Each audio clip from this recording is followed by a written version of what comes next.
स्वामी को सदा मेरा स्मरण रहता है। मेरे प्रति उनके स्नेह का परिचायक है ये भोजन।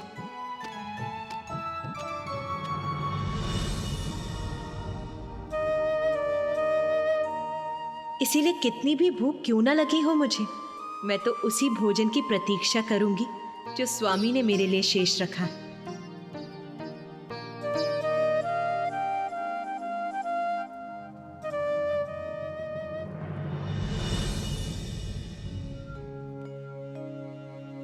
महादेव, आपने वचन दिया था कि आज आप अधिक मात्रा में भोजन करेंगे, तो फिर आप अपनी थाल पर भोजन क्यों छोड़ रहे हैं? क्योंकि नारायण, मैं तो सदा उमा के लिए भोजन शेष रखता हूं। महादेव, आज आप देवी पार्वती के लिए भोजन कदापि शेष नहीं रखेंगे। नारायण, ये आप क्या कह रहे हैं? भोलेनाथ, आज कोई प्रश्न नहीं। जब आपने सब मुझ पर छोड़ा है तो मेरी लीला मेरे अनुसार ही होने दीजिए।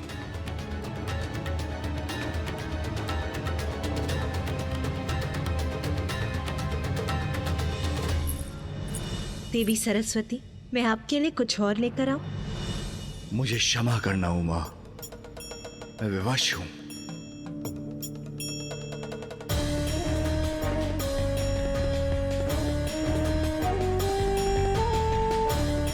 नारायण को वचन दिया है, इसलिए मुझे ऐसा करना ही होगा।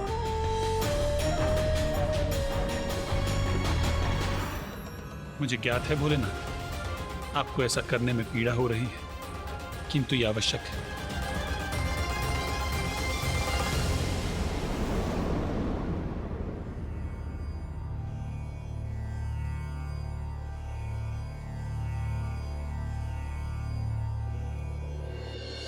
सब कुछ बहुत अच्छे से हो गया ना स्वामी?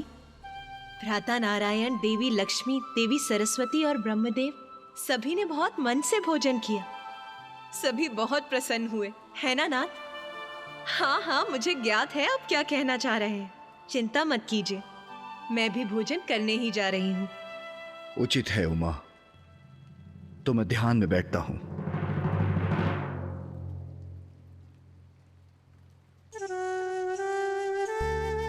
आप इन पात्रों को वहां रख दीजिए।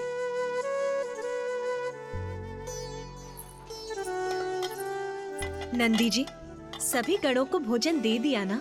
जी माता, दे दिया है। और पशुओं को? माता, उन्हें भी भोजन दे दिया है। उचित है, तो नंदी जी अब आप भी भोजन कर लीजिए। उचित है माता। माता, सदैव के समान महादेव की थाली आपके लिए रख दी है, आप भी भोजन कर लीजिएगा। जी।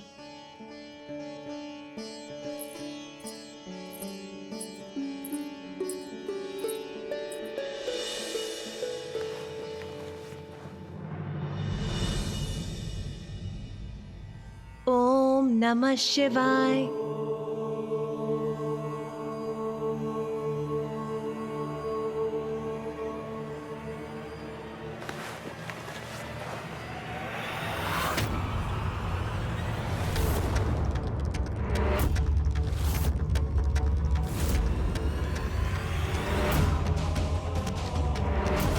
इतना स्वादिष्ट भोजन है कि मुझसे तो रुका ही नहीं जा रहा।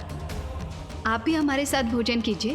देवी सरस्वती, मैं अपनी थाल कभी नहीं लगाती।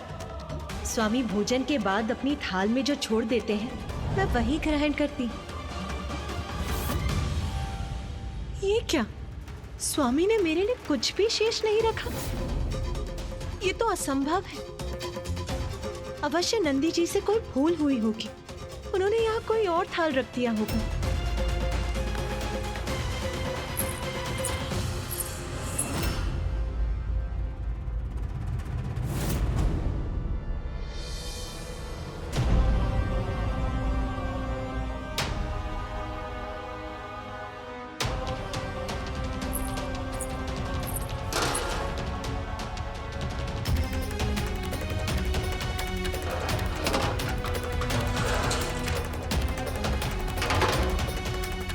मैंने सबको भोजन कराया, किंतु मेरे लिए भोजन नहीं था। और तो और महादेव ने भी मेरे लिए भोजन शेष नहीं छोड़ा। मेरी भूख के कारण मेरा क्रोध अपने चरम पर था। रसोई में तो अन्न का एक दाना भी शेष नहीं। मुझे इतनी भूख लगी है और यहाँ तनिक भी भोजन नहीं है। बहन पार्वती,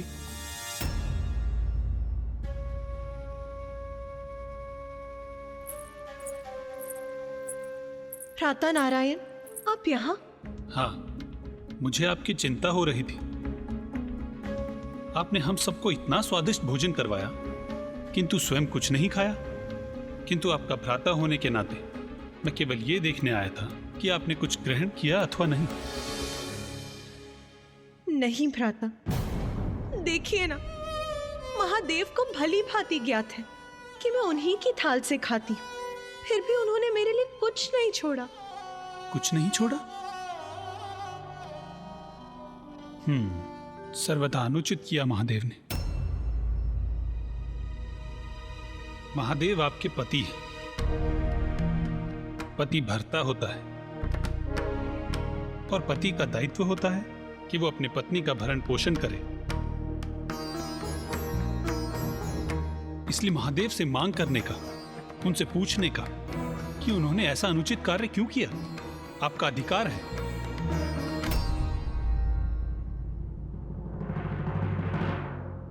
एक पत्नी अपने पति के लिए सर्वस्व निछावर कर देती है।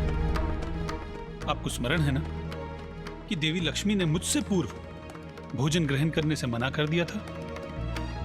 आपने इतना सब कुछ किया, किंतु महादेव ने यह सुनिश्चित किए बिना कि आपने भोजन किया अथवा नहीं, वो ध्यान में चले गए। सर्वथा अनुचित किया महादेव ने। एक पति का दायित्व होता है कि वो अपनी पत्नी का भरण पोषण करे, और यदि महादेव ने अपना दायित्व नहीं निभाया तो उनसे क्रोधित होने का, उनसे प्रश्न पूछने का पूर्ण अधिकार है आपका। आप उचित कह रहे हैं भ्राता नारायण। मैं भूख से व्याकुल हो रही हूँ और महादेव को मेरे तनिक भी चिंता नहीं।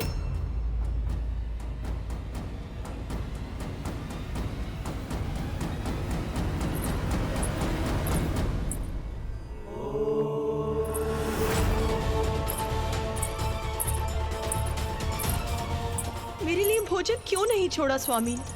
इतना अनुचित क्यों किया उन्होंने, ये ज्ञात होते हुए भी कि मैं भूख से व्याकुल हो रही।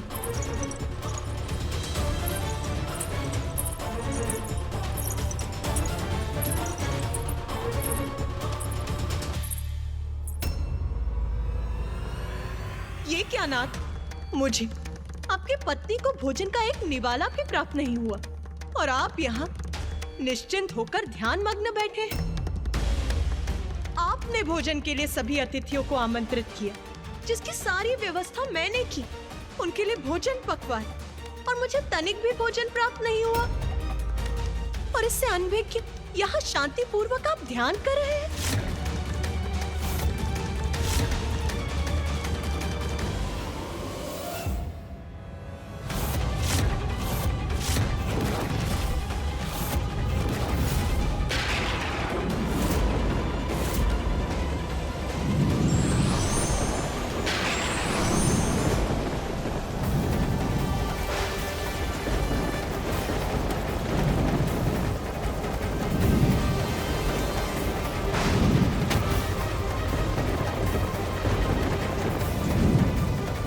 मैंने आपसे मात्र इतनी सी मांग की थी कि आप अपने भोजन में से मेरे लिए थोड़ा सा भोजन शेष रखें, किंतु क्या ऐसा किया आपने?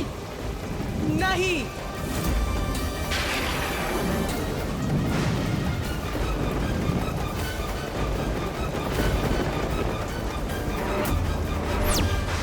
आपकी पत्नी भूखी है नाथ, मैं आपके आहार का पूर्ण ध्यान रखती हूँ, किंतु क्या आप भी ऐसा करते हैं? उत्तर दीजिए, मुझे भोजन कौन कराएगा?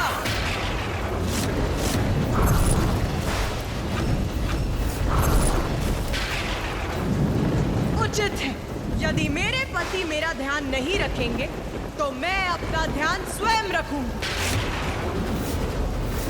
वैसे भी जगत जननी हूं मैं, संपूर्ण जगत का ध्यान रखती हूं, तो अपना ध्यान क्यों नहीं रख सकती? यदि आपको आपको मेरी चिंता नहीं है महादेव, तो मैं अब स्वयं अपनी भूख मिटाऊंगी।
अपनी भूख मिटाने के लिए मैं क्या कर बैठी?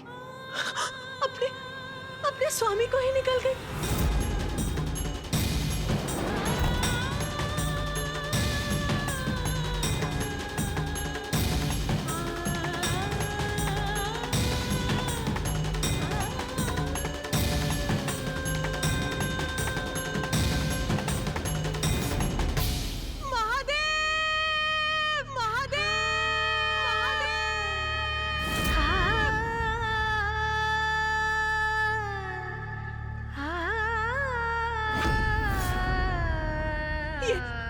ये मुझसे क्या हो गया नाथ? आपके बिना तो मैं कुछ भी नहीं हूँ। और जब महादेव मेरे उदर में समाहित हुए तो मुझ में एक बड़ा परिवर्तन आया। महादेव से रिक्त मैं एकाकी रह गई। मेरे समस्त आभूषण, सजग रेशमी वस्त्र आदि क्षीण हो गए और मैं हो गई कठोर, निर्मम, तटस्थ। और फिर जब मुझे समझ आया कि मैं क्या कर बैठी हूँ, तो मैं अपने ही अपराध बोध से ज्वलित हो उठी और पश्चाताप की उस अग्नि से मेरा तन वाष्प बन उठा।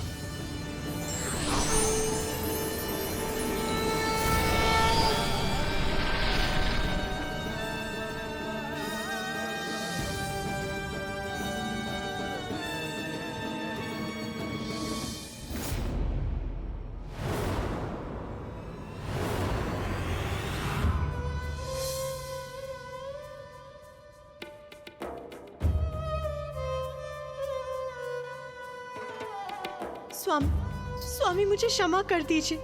मुझे ज्ञात नहीं क्रोधवश में ये क्या कर बैठी। मुझे क्षमा कर दीजिए। उमा, आपको क्षमा याचना करने की कोई आवश्यकता नहीं, क्योंकि जो भी हुआ वो सब नारायण, ब्रह्मदेव और मेरी लीला का ही परिणाम था। उमा, आप जगत जननी हैं, इसलिए सभी जीवों के प्रति आपको बहुत स्नेह है। इसीलिए अभी तक आपकी महाविद्या स्वरूप सृजन और पालन हेतु प्रकट हुए, किंतु अपनी संतानों को दंडित करने के लिए अपनी संतानों का मोह नहीं त्याग सकी आप, क्योंकि आप एक मां, एक पत्नी, एक सखी और एक बहन हैं। इन सभी संबंधों के मोह के कारण दंड देना आपके लिए कठिन हो जाता है, किंतु आपके इस रूप में अपनी भावनाओं को तज कर आप न्याय करने में असमर्थ नहीं रहेंगी। किंतु प्रभु, मेरे प्रत्येक रूप में आप मेरे साथ रहते हैं। ये मेरा प्रथम रूप है जिसमें मुझे आपका सानिध्य नहीं प्राप्त हुआ। क्या इसीलिए इतनी कठोरता उत्पन्न हो गई मुझ में? भले ही आपका मोह मात्र मेरे लिए ही हो, किंतु उससे आपकी निर्णय क्षमता पर प्रभाव पड़ेगा ही। इसलिए आपके इस रूप में आप पुरुष शून्य होंगी, अर्थात मैं आपके साथ नहीं रहूंगा, क्योंकि इस रूप में आपकी आसक्ति मात्र न्याय के प्रति हो सकती है। जो न्याय करता है उसका किसी भी मोह अथवा संबंध से प्रेरित और प्रभावित होना उचित नहीं। उमा, आप अपने इस रूप में संसार को बुरे कर्मों के फलस्वरूप अकाल, महामारी, दुख, कलेश आदि का दंड देंगी। आपके इस स्वरूप में आप धूम्र बनकर भी प्रकट होंगी, इसलिए संसार आपके स्वरूप को धूमावती के नाम से जानेगा।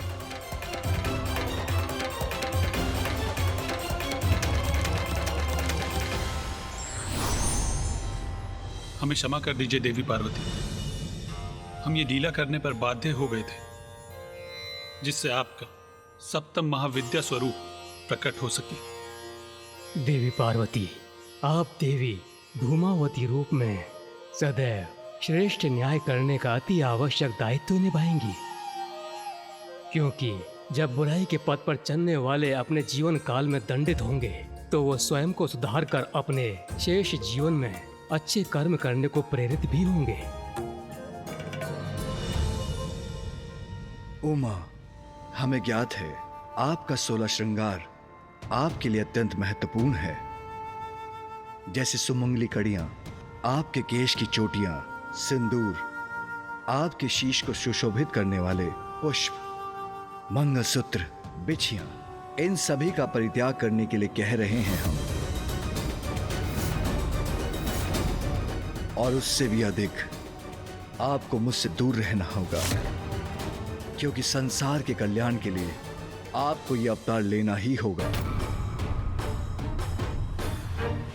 आपने तो सदा सृष्टि को अपने से ऊपर रखा है, इसलिए मैं एक बार पुनः अनुरोध करता हूं, आप एक बार पुनः संसार के कल्याण के लिए ये सब त्याग दीजिए प्रिय, ये सब त्याग दीजिए प्रिय, ये सब त्याग दीजिए प्रिय।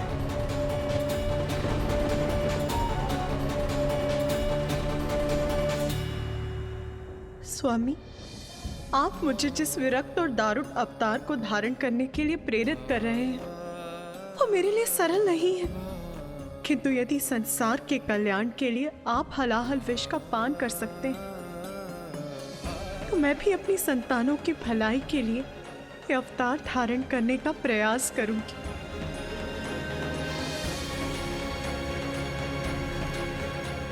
मुझसे दूर रहना तो आपके लिए भी सरल नहीं होगा नाथ, किंतु यदि मुझे निष्पक्ष होकर न्याय करने हेतु ये पुरुष शून्य अवतार लेना होगा तो मुझे ये भी स्वीकार है।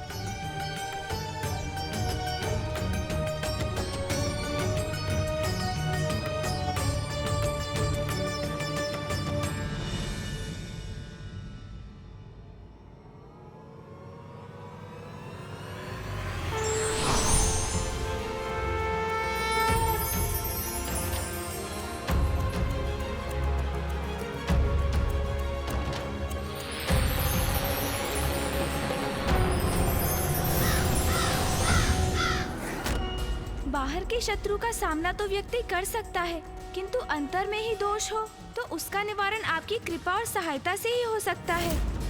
किंतु इसके लिए आपने अपना कौन सा रूप धारण किया माता?